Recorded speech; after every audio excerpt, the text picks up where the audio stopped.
1, 2, 3, 4. Screen time, screen time, screen time, screen time. It's my screen time too. Screen time, screen time. Hello, and welcome to It's My Screen Time Too, the podcast where two moms learn important lessons about putting others before ourselves. Oh, wait, no, the opposite of that. The opposite of that. I'm Katie. And I'm Deborah. And I have one kid, a boy. His name is Jay. He is almost 2 years old. And I have three kids, a 7-year-old named Tony and 4-year-old twins, Libby and Nate. Boy and girl. Obviously. Do we want to tell a quick story about how adorable our kids are? Well, I have a story that is not so much about my kids being cute, but it's podcast related. And it makes me look like a good mom, I think. So I'm going to go with that one. Have at it. Yeah, definitely. Okay. So NPR has a podcast for kids called Wow in the World. I've heard ads for it, but we haven't listened to it yet.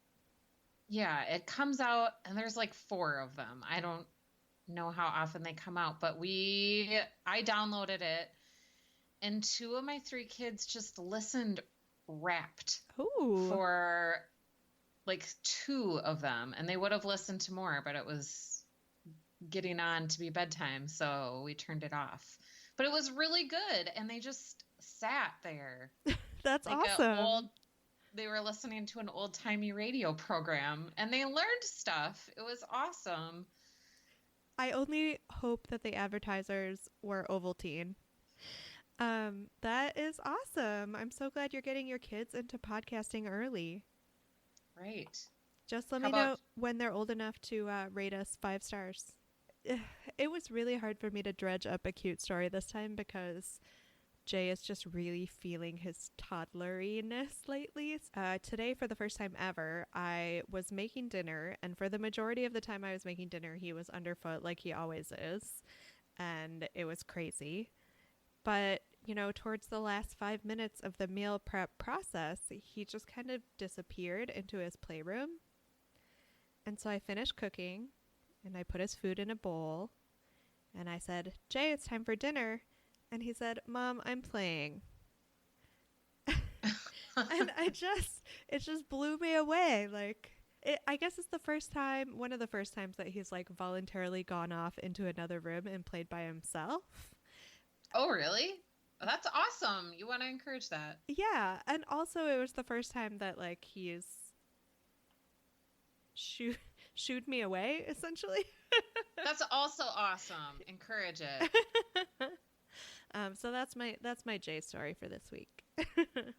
He's only much less farther away from making himself English muffin pizzas. Oh, I look forward to the day. Should we just very quickly, for our new listeners, summarize our screen time policies at home? Sure. How about you go first this time? Okay. We still have no real screen time, except we've definitely fallen into the rut of a half an hour right before bedtime just to get him to calm down, because this kid goes like crazy. He's just running around like a crazy thing, especially the last hour and a half before bed. So bribing him onto the couch for some cuddle time for the last half an hour with a television show seems to be the way to go. And that calms him down? And it calms him down, and he gets ready for bed, so that's good. That's great. I mean, I like to watch a show before I read, before I go to bed. Yeah, so do I. I mean, I really wish he were super into the latest episode of Game of Thrones instead of Paw Patrol, but baby steps. Yeah. So we're still an hour a day before dinner on most days, and we have 2 iPads and 3 kids, and they seem to share pretty okay, but I found out that it's because the 7-year-old gets an iPad, one of the 4-year-old gets an iPad, the other 4-year-old watches somebody, and then the 7-year-old says, "Switch time," and he just gets the other iPad. He never has to sit out. I love Ugh. it. That's a great way for him to use his big brother status. Yeah, I thought they were like rotating like in a circle, but no, he's just bossing everybody around. That's what older siblings are for.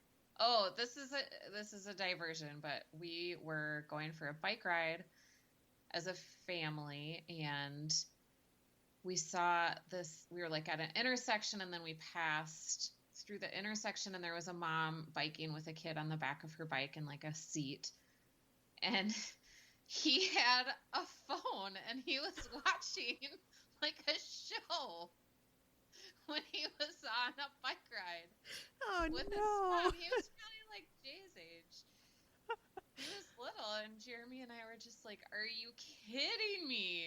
Wow. I will never ever feel guilty about letting my kid watch TV ever again. Yeah, just as long as he's not in like a on the back of a bike, like on a beautiful day Yeah. when there's lots to look at besides a screen. Wow, that is a whole new level. So, no more dithering with like small talk and asides. We'll just get right down to business. Okay. Mary Ellen, 1955, Extraordinary Christmas. Yay! All right, so we chose an American Girl movie. Well, it was really like a mini movie for today's episode. I'll just give you a really quick summary. So it's set in 1955, as the title would imply, in Tampa Bay, Florida. And Mary Ellen is a middle child in a family, and she really longs for a way to stand out in her family and in the world. So she engages in a lot of attention-seeking behavior, which leads to a lot of clunky dialogue, but whatever, we'll talk about that later. Her mom's friend and her mom's friend's son, named Benji, come to stay with the family so Benji can get treatment for polio. And so the main conflict is between what Maryellen wants to do for herself, which is to spend Christmas alone with her grandparents in Georgia and see snow, and what she wants to do for others, which is to give her mom's friend's son, Benji, enough money to return to Tampa for rehab. So the shocking twist is that altruism wins out, and Maryellen uses the money that she got to buy a train ticket to go visit her grandparents for Christmas to give to Benji so he can come back to Tampa for further treatment. So she learns an important lesson about putting other people's needs before her own. Does that seem like enough of a summary? Yes, I would only add that her family is really big. So there's 5 kids. Right, yeah. She has 3 sisters and a brother. So American Girl started doing these direct-to-DVD movies several years ago. They seem to have replaced those with these streaming mini movies that I think air only on Amazon Prime. And this one was released in 2016. So why did we pick this one? I had American Girl dolls growing up. Did you? No, but I did read the books. Mm-hmm. I think I'm maybe a little too old for the doll craze and a little too poor, maybe. They're Like super I only knew, expensive. yeah, only knew one person, like one girl that I grew up with who had American Girl dolls. Mm-hmm. Nobody else did. My mother, because it started out with only the 3 original historical dolls, and my mother got one for each of, I have 3 sisters, but she didn't get one for the youngest because she was too young at the time.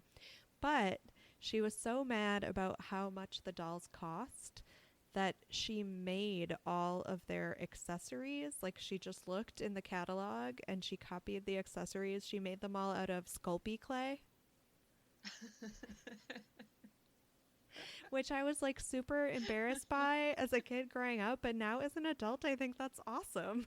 That is awesome. Do you still have them? Yeah, I have all of my Molly stuff in a box in our closet for my future hypothetical girl. That's awesome. But I Like was, jewelry or Uh, purses? no, I mean, it wasn't that involved at first. Like, it was pretty much just like she had a lunch sack with like fake lunch foods and like Oh, okay. a school set with pencils and stuff. They didn't start out being quite as involved as they are now, I think. And she probably didn't make all of them. The dolls seem super awesome, although I think they're less focused on the historical dolls now. Well, the original company that started doing American Girl, the Pleasant Company, was bought out by Mattel. So if you ask me, they've kind of barbified the whole franchise. Yeah. um, And wasn't that, sorry to, this is tangential, but Mm-mm. wasn't that a place where archivists got jobs? I didn't hear that, but I did hear that they got all of their like historical photographs for the original books from the Wisconsin Historical Society photo archives. Okay. Okay. Because I feel like back when we were in library school, I thought there was like a job posting. I just know that they shifted their focus exclusively from the historical dolls to like modern dolls. Hmm. And we had that choice when we were choosing what to watch for this week, because there were a couple of movies about the doll of the year. I guess they release a new doll every year, which, oh my gosh, can you imagine how expensive it must be if you buy your child the doll of the year every year with all the accompanying stuff? Yeah, I don't know who can do that. But anyway, we opted for the historical angle because I'm a sucker for historical fiction. Yeah, and it looked good. So what were your initial thoughts? Did you like it or not like it? I was surprised at how tolerant I was of this because, like I said, I'm a sucker for historical fiction and I'm also a sucker for uplifting plots.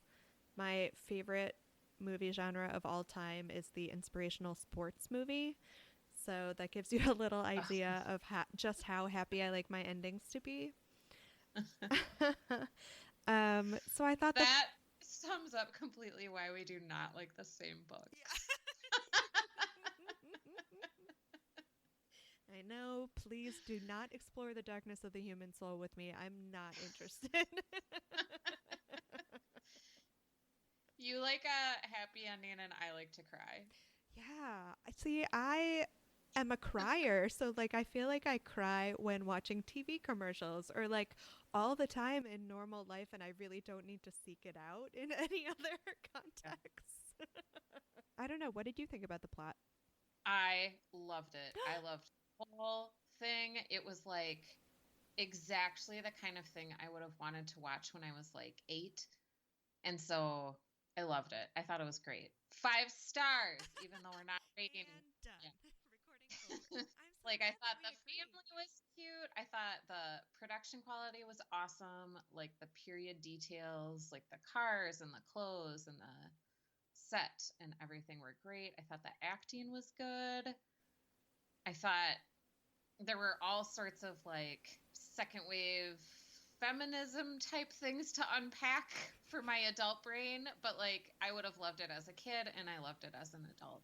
I did find that insistence on hitting specific period beats to be a little off-putting. Like, it kind of took me out of the action when they had to stop to have conversations about how women can have jobs too, or how girls aren't supposed to wear pants. Like, it felt like, Or how you can't call somebody with polio a cripple. yeah, Mm-hmm. it felt like they were kind of shoehorning those in awkwardly, but I can see how an 8-year-old wouldn't pick up on that. So one little like nitpicky plot note.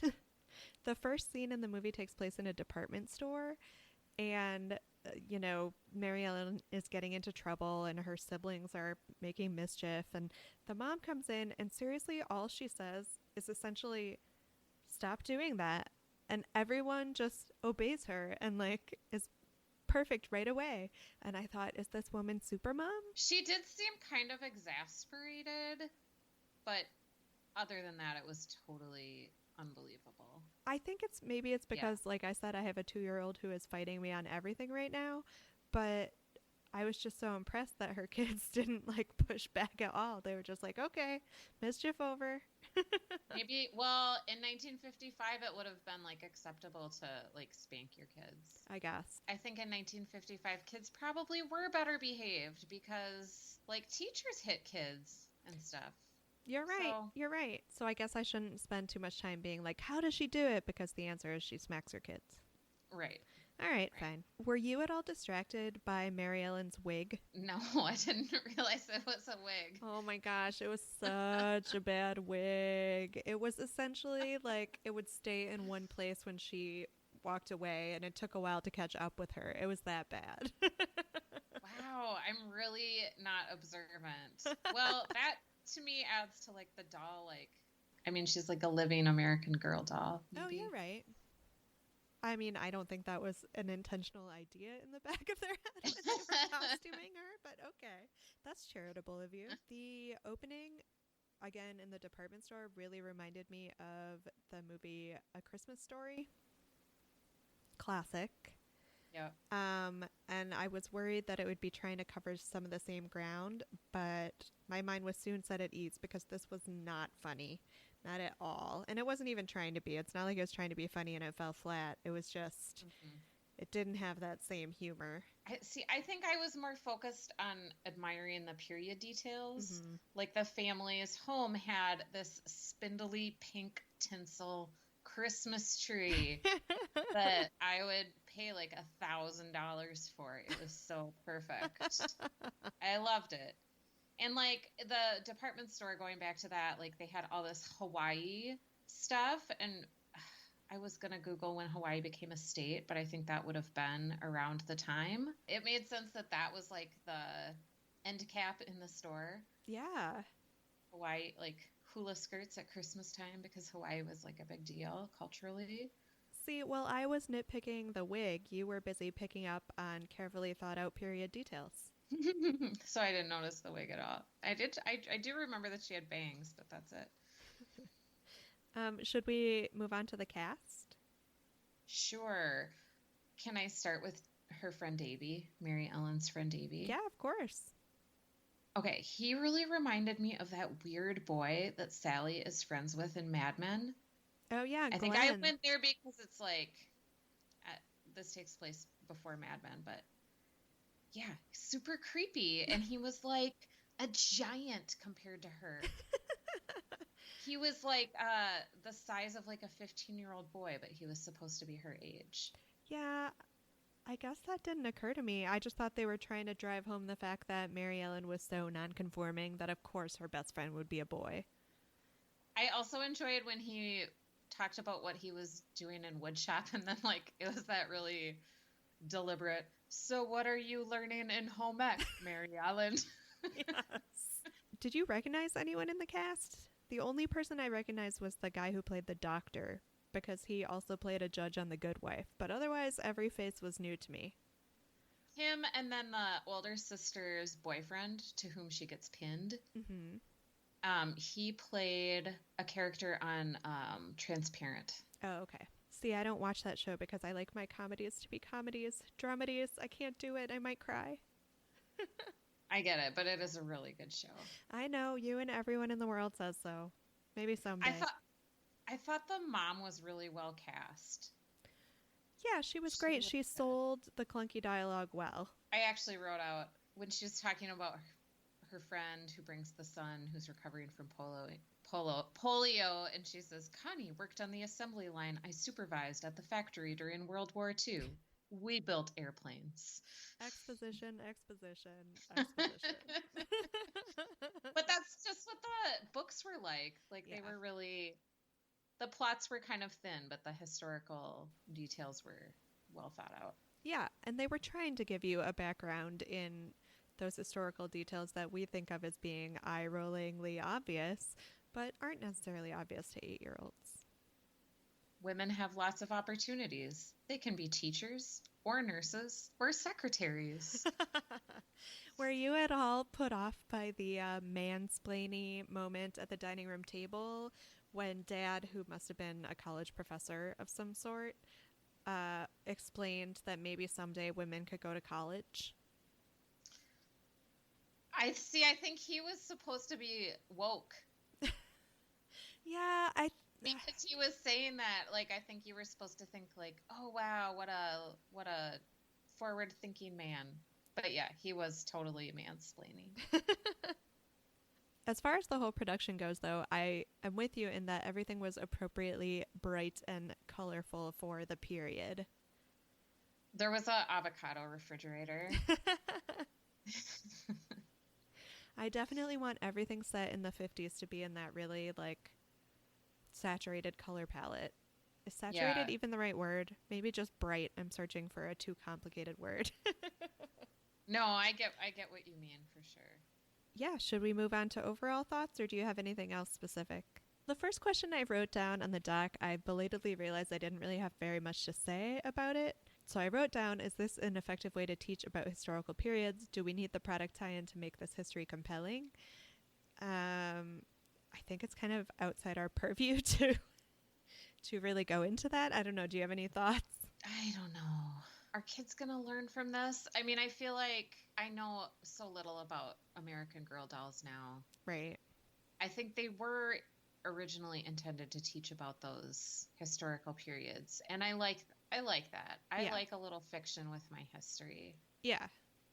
See, we're not so different. And I don't know. I didn't feel like the movie was trying to compel us to purchase American Doll products at all. I don't know. Maybe I'm just cynical because immediately after watching it, I looked online to see what outfits from the movie Oh. I could purchase Oh. either for the doll or for the doll and the girl. So the pajamas that she wears in the scene where she is repainting the door, Mhm. you can get that for kids and for the doll so they can match. And the doll also has that exact outfit with the pants from the opening scene. So that was a really blatant tie in. But I Mhm. realized we just had this conversation last time. So I can't renege on my statement where I said that I really like product tie ins. Like, I like to feel like I can bring a piece of the world home. And I wonder if I'm more okay with it if I feel like the products come second and the movie or TV show comes first. Oh, right. Like Disney. Yeah. They create the movie and then Yeah. the merchandise follows. Exactly. Yeah, I think I'm a little more comfortable with that, and I think that the actual thing you watch is better for it. Yeah, I would agree. But you didn't find yourself thinking, oh my God, they're just trying to sell me stuff? I did not, but I did not take the time to look at the American Girl merchandise that went along with it. Yeah. Can you think of any adult shows that you would compare it to? Well, Mad Men, I already mentioned that, Mhm. came to mind a little bit just because it was not the same time period, but I felt like they paid good attention to the period details, and you're taking in the whole period, it's not just a movie that happens to be set in that. Right. Like the time period really is about it, but it was not like Mad Men at all. Like it's totally kid friendly. The show that it made me think of immediately was this great 3-season show that is sadly not available on streaming or even to purchase on DVD. I think the first season might have been available on DVD, but because of crazy music rights issues, you can't get it anywhere. What is it? American Dreams? Oh, I know that show. Yeah. With Brittany Snow, and it was set in the early 60s, and it was about this teenage girl that danced on American Bandstand. Yeah, that was a good show. It was awesome, and I'm sad to this day that we can't. I mean, I think I own season 1 on DVD, but you can't get season 2 or season 3. Makes me sad. So that was my first thought, just because the period is the same. But then I thought about this actually fairly long running, I want to say it was Showtime show called The Tudors. Did you ever watch it? It was No. about Henry VIII, and they like reimagined Henry VIII as like a young, hot, sexy guy, and it went all the way through like all of his wives. But the thing that made me think of that while watching this is there were definitely moments where he would almost turn to the camera and twirl his fake mustache and be like, "She better not do anything to make me angry." So that kind of reminded me of the clunky dialogue about women working in factories and et cetera, et cetera. For listeners that don't know, that is because Henry VIII killed several of his wives. History spoiler. This does make me, or when we were talking about like how well behaved the kids are, this does make me think about like a show like Modern Family, where there's a lot of kid actors and characters, and they are just spoiled and insolent, and I don't know where I'm going with this. Yeah, I mean, I don't know about you, but I feel like almost every day as a parent, I think about my parents and how much more control they always seem to have. Mhm. Yeah. And it wasn't because they were swatting us, because they weren't swatting us. But I do look back on it and be like, oh, how did they do that? Because I have no idea. My kid's probably going to grow up to be a jerk, just like those kids on Modern Family. Did you give any thought to casting the gritty HBO reboot? Well, I would have liked to see a little more diversity, I guess, if I were casting something along the same lines. Like, I would have liked a different setting other than like a sort of bourgeois suburb in Florida. Yeah. Yeah, I had nothing for casting the gritty HBO reboot because then all I could think of was just these horrible historical fiction shows that I watched. So I was essentially just like replacing people in this movie with people from those other plots, and it was not interesting at all. I mean, I guess I'd like to see the family of Modern Family recreate this, and the kids would they'd like steal the train money and take it to a horse track or something. Like they wouldn't be altruistic like Maryellen. And I could just see Phil Dunphy sitting at the head of the table being like, of course women can go to college. I mean, they can't be doctors, but Yeah, that would be funny. So you mentioned that you still have your American Girl doll. What was her name again? her name was Molly. She was Molly. the World War II era doll. Are you going to ask me whether I loved this because I loved Molly? Yes. I definitely think that my having that doll did instill in me a fondness for that general time period in history that Mm-hmm. certainly exists to this day. And maybe it had some effect on my liking bright and sunny plots where everything turns out well and people love each other.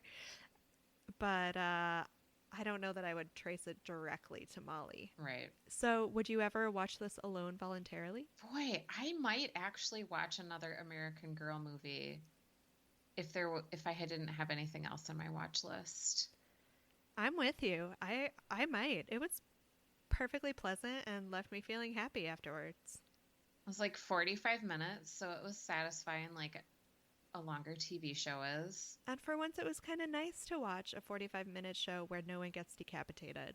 Right. And the worst thing, like the worst character is like the second oldest sister. I don't know her name. Who's Yeah. just like the enforcer of the heteronormative Yes. traditional roles of everybody. She was the worst character. She was. Yeah. So if you're looking, I don't know, adults listening, if you're looking for kind of an anodyne, historical detail driven movie / hour-long feature, I would go ahead and recommend. I think this is the first kids show that I would recommend to our adult listeners. I'm so glad. I think I would do the same. If it were possible, I think I would recommend that they watch American Dreams before they watch this, but since that's not possible, yeah, definitely. It was fun. And I think we all need a little bit of just peaceful happiness in our lives these days. Right.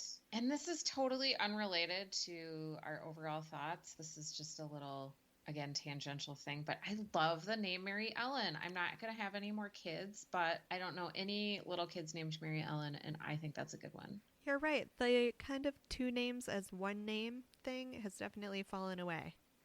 And she went by the nickname Ellie, which is kind of cute, and M.E., which I thought was super cute as a nickname. That is cute. You're right. So Well, I'm just gonna toss that out there. Should we do 10 seconds on whether or not this is good for our kids? Yes, I think I would be totally fine if my kids wanted to watch this. Yeah, agreed. I mean, again, Jay doesn't have the attention span for it, but if he wanted to watch it, I would be totally into it. Ratings? I already did mine.